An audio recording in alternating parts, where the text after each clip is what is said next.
আসসালামু আলাইকুম গাইজ, আজকে আপনাদের লাগে লই আইছি ডিম কারি রেসিপি। একটু বানানি লাগবো আমার ডিম, তারপরে পেঁয়াজ, টমেটো, আদা, রসুন। আমি একটা তাওয়া বয়াইমু, বয়ানি পরে তেল দিমু।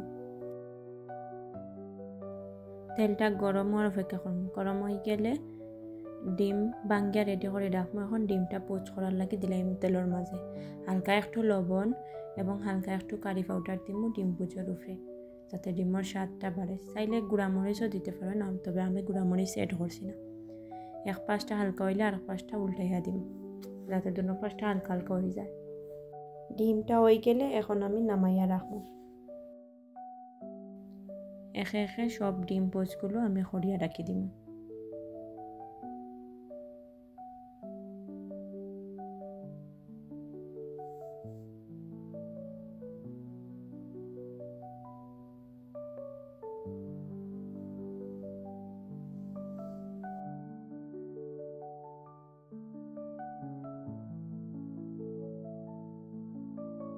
আমার প্রায় ডিম পোচগুলা করা শেষ হয়ে গেছে, এখন সব রেডি। এখন আমি একটা কড়াই বইয়া সরিষার তেল দিলাইমু,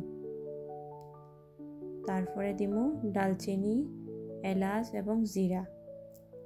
ওগুলা গরম হইলে দিমু রসুন, তারপরে দিমু আদা দিয়ে একটু হালকা নাড়াচাড়া করবো। একটু লাল হইয়া আইলে আমি দিলাইমু পেঁয়াজ। আমি একটা সরিষার তেল দিয়ে রান্ধাম, ও কারণে সরিষার তেল দিয়ে রাঁধলে যে কোনো রান্নাটা বেশি মজা হয়, এর লাগে।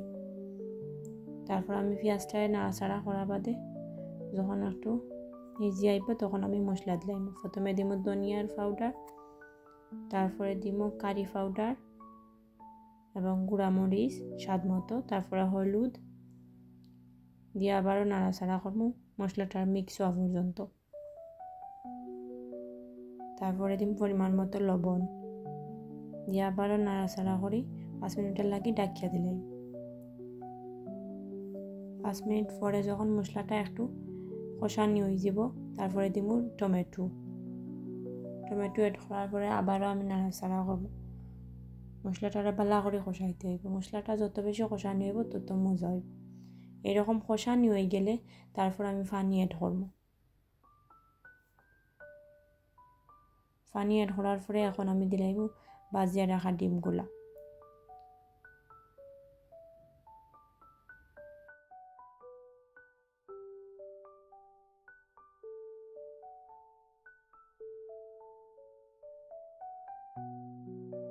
ডিমগুলা দিয়ে একটু নাড়িয়া ছাড়িয়া তারপর 10 মিনিটের লাগে ঢাকনা দিয়ে ঢাকিয়া দিব।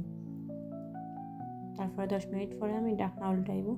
আমার ডিমগুলা হয়ে গেছে। এখন আমি ধনিয়া পাতা এড করব। এখন আমার রান্নাটা রেডি হয়ে গেছে। এখন আমি গরম ভাতের সাথে এই ডিমের কারিটা খাইব। আপনাদেরও ভালো লাগলে বানাইতে পারেন ঘরে এবং গরম ভাতের সাথে ট্রাই করতে পারেন। আর যদি আপনাদের আমার ভিডিও ভালো লাগে তাহলে বেশি বেশি সাপোর্ট করবা, যাতে আরও ভালো ভালো ভিডিও উপহার দিতে পারি।